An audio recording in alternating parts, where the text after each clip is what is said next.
One of them was chief of protocol first before he was made ambassador to Germany. The other one was ambassador to France and then made chief of protocol. How about that? Perfect combination. On the far right of your screen is Ambassador Stephen Loyatum, former ambassador to France, and then he became chief of protocol for President Kibaki.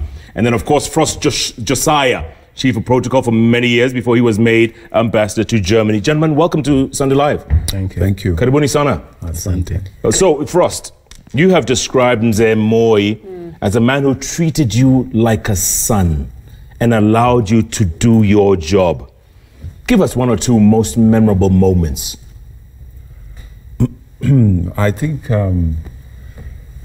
it comes with, I don't know how they chose me to be chief, but I think it has to do with trust. Once the president once you had earned his trust, then he would let you do your job.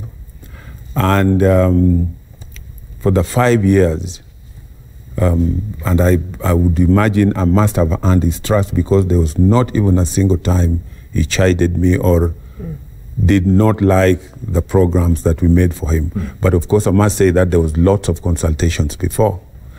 And one instance, I think the trust which must have come, he uses it, he either comes directly or he uses people that are close to him to find out, to get to who is this guy. And there's a time, I think, when we had the dream team to, we went to the World Bank to talk about employing Leakey and his group as a dream team. Yeah. And we were to organize a trip for him to London. And he didn't want anybody to know, including the head of the civil service. And Sally had gone ahead, and I was left to organize that. And I think because of the trust that I had earned, I was able to do that. The president didn't use the jet, because London, he always used the jet. It's a short trip, stop in Cairo or somewhere, refuel and go to London. We used, for the first time, British Airways. Yes. Wow. And you mentioned you didn't know how or what the process was to actually choose you as chief of protocol, but you did mention that your height was an issue at a point. I said, where did you read that? That's in the public domain, but yes, we've been doing our research. You know why I think so? Because initially when Ambassador Mahugu, who was the chief of protocol, was being appointed as ambassador to, I think, Australia, the then permanent secretary, Kiplagat, I hadn't known this I get to know later on, took me to State House. I didn't know, he told me, Josiah, come, we're going to State House. I thought maybe I was going to write some notes. So we went to State House, 30 minutes, half an hour. We came back to the office. It's only later on I was told that, that guy is too tall to be a chief of protocol. So I missed my chance to be chief at that time. Oh, wow. And it was many years down the line before I... Yes.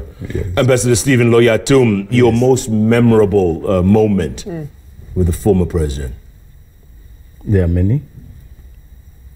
But I think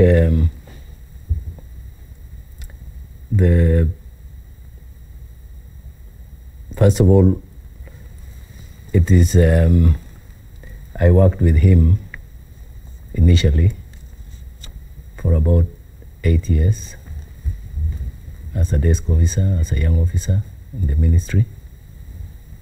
And he assigned me, or I was assigned, very difficult task dealing with rebels,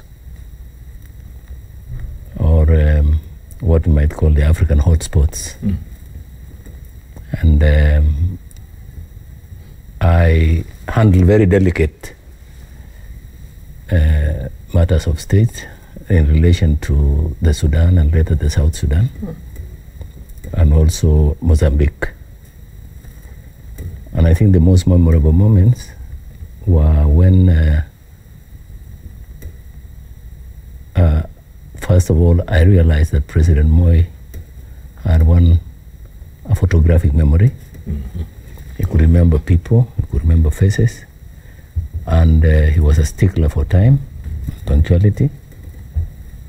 So on one occasion, I was asked to take the late Dr. John Garang to see him. And got a call from him very early in the morning when I had not expected. I thought we would be able to take the man, usual office hours. But it was 6 o'clock when they called me and they told me, Mzee is waiting for you. So I quickly rushed out of my bed. I used to live in Kileleshwa. And so I was rushing down the stairs from the little place I was staying. I missed a step and I fell. Oh, right. But I gathered myself up and I rushed to go and get our guest from wherever he was. And I limped on, but he seems to have noticed, but he didn't comment. He only told me, umeleta rafiki yako. And then they went for their meeting, which lasted quite a while. And you were left nursing your... I was left nursing my bruises. And, it was not one of the best. Yeah.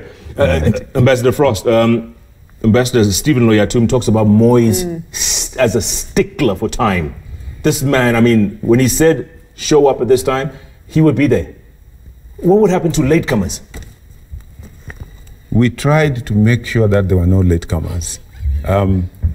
In instances where, for example, we were out, on a trip, most of the time that I dealt with the president was out of the country. Unless, of course, there were diplomats and ambassadors and high commissioner presenting credentials, and those ones were able to control timing. But outside there, because of being the elder statesman he had stayed, as a president for a longer time, so he was always the last one to go into a meeting, when all the others had sat, and he was the first to leave a meeting when. So what would happen? There are many countries where the president would not keep time. Yet the president knew we have to leave at 10:30, and we would avoid him seeing us because immediately he saw us, he stood up. And once he stood up, it was very hard to make him sit down again. And so the way we dealt with latecomers was that we would leave him alone, because alone he would sit in the room and we would make sure we don't appear until it was time. Which president was famous? There are many. There are OAU meetings and many other meetings. They'll remain nameless at this point. They will also remain nameless because it is not good in international relations. And in diplomacy, to be able to name, because it reflects badly on the country. Oh, okay. And speaking it's a friendly country. Sure. Therefore we... You can tell us Museveni was always late. It's okay. We understand. Even non-friendly countries still won't be correct. Yes. Ambassador Stephen, because you were the ambassador serving to France in 1996, I believe, to 2000. That's correct. And that was a period where we assumed Kenya had very frosty relations with Europe and the West. At least that was the assumption. Yes. How did you navigate that period? Thank you. I thank you for that question. The paradox is that France was the friendliest of them. This is ironical. As a French-speaking country, and they are more inclined to be more friendly to the Francophone countries. And there was also what helped me and also helped the country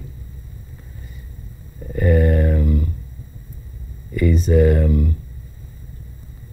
President Chirac, whom I presented my credentials to, seemed to have had a special affection for President Moi.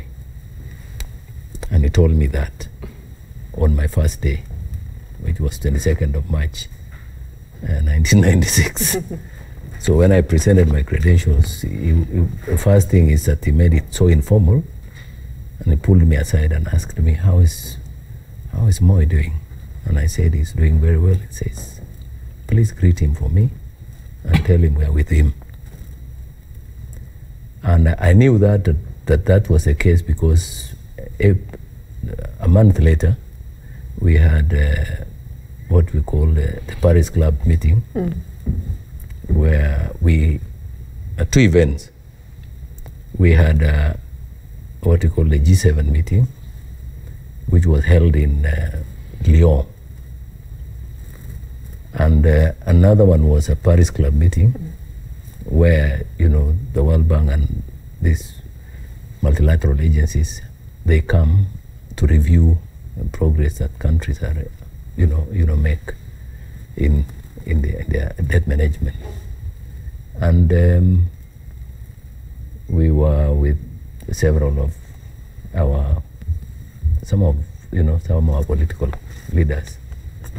But the delegation was led by Chesrem and Minister Mudavadi. He was then the Minister of Finance. And we had a very hard time.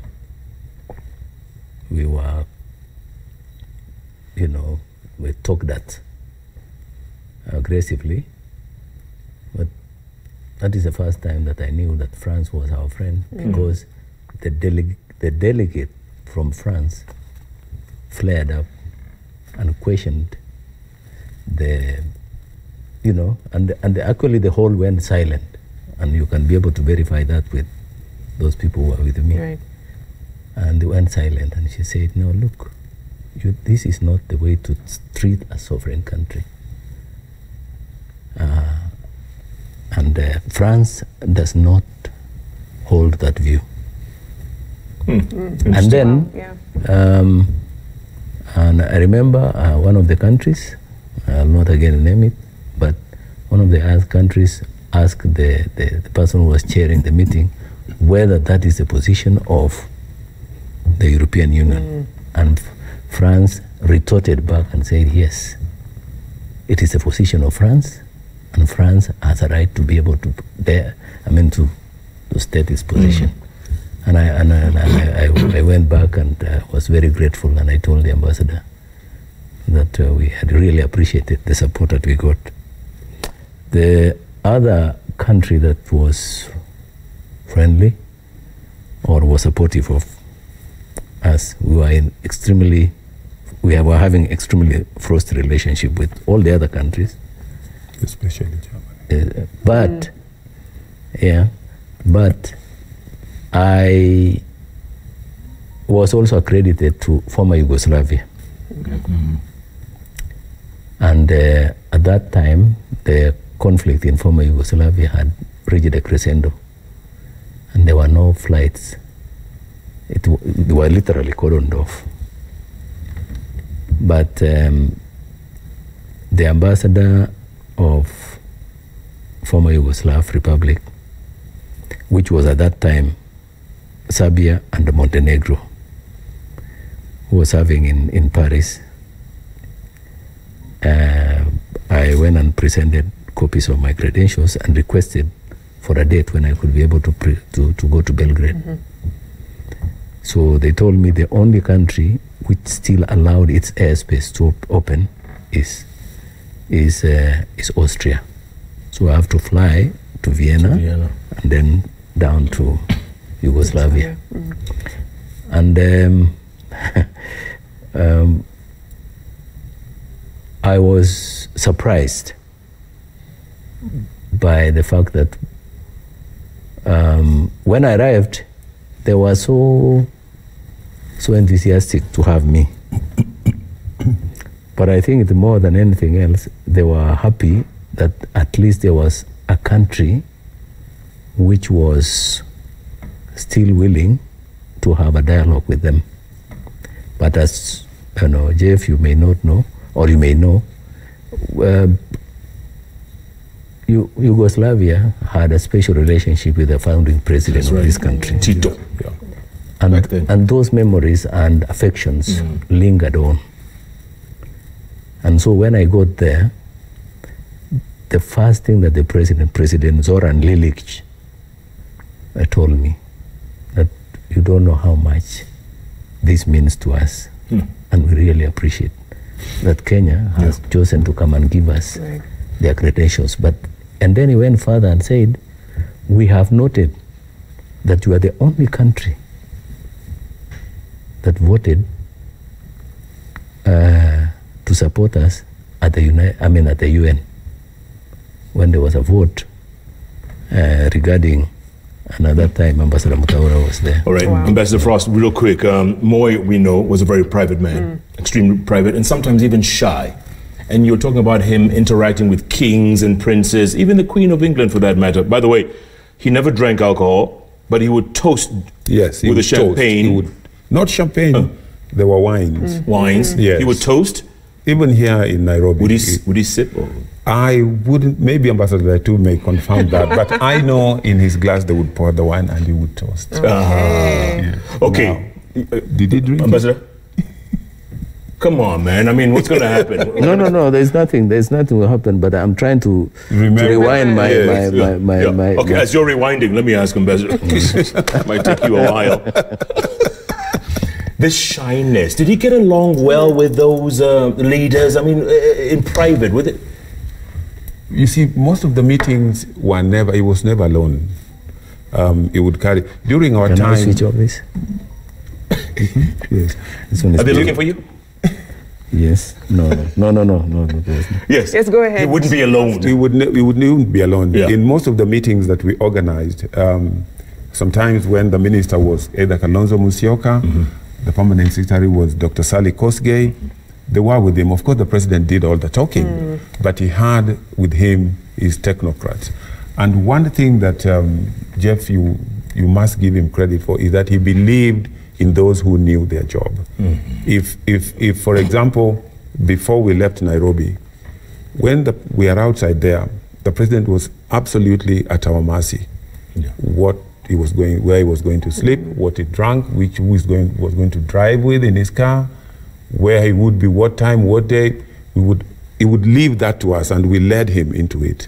And because he trusted those who, and we protected him as well. I mean, during Moi, I don't think there were many scandals of who were in London or in New York or, you know, even where he stayed at the hotel, and people were trying to cut into, you know, there's some funny Kenyans abroad as well, you know, who would want to take advantage of the president being out there.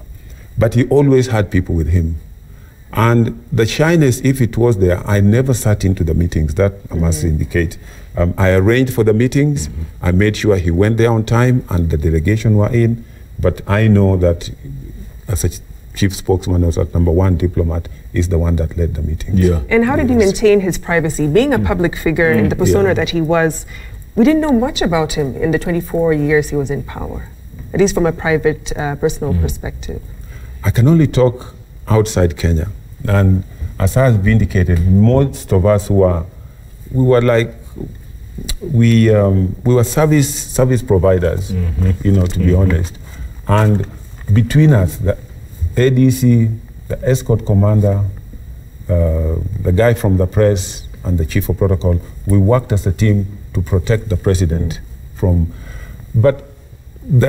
And I'm surprised that you think it was that because the president used to enjoy himself. He would laugh. I don't know whether you read, we said we would sometimes get Makto to join us in the trips abroad, so that in the planes, you know, he would be able to talk to him there, and they laughed, and then the president would occasionally walk down the plane. The plane has three compartments, and he would, you know, remove his jacket, and he would walk and, you know, take a book from Sally. What are you reading? You know, then give back and come to the cabin where we were. You know, the press, the protocol, and the security.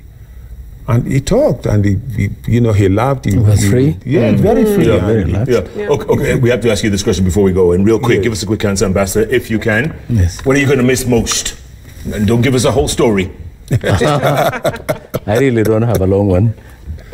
I think I am going to miss most from President Moi for his humility. He was a lovable person. He was also a great patriot. He loved his country more than anything else, and he exhorted us very often, please kumbuka njia yako kwanza.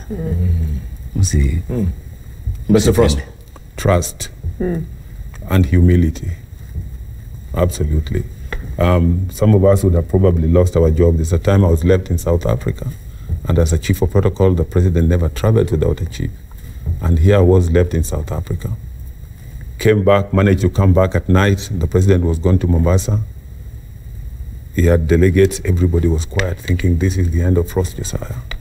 Then I think he had been informed. He said, "Kijana, are you feeling okay?" I said, "Yes, Your Excellency."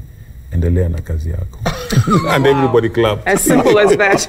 Just like that. Wow. Absolutely. Wow. Great insights, gentlemen. Thank you so much. Yeah, Ambassador Frost Josiah, Ambassador Stephen Loyatum. Thank you so much. And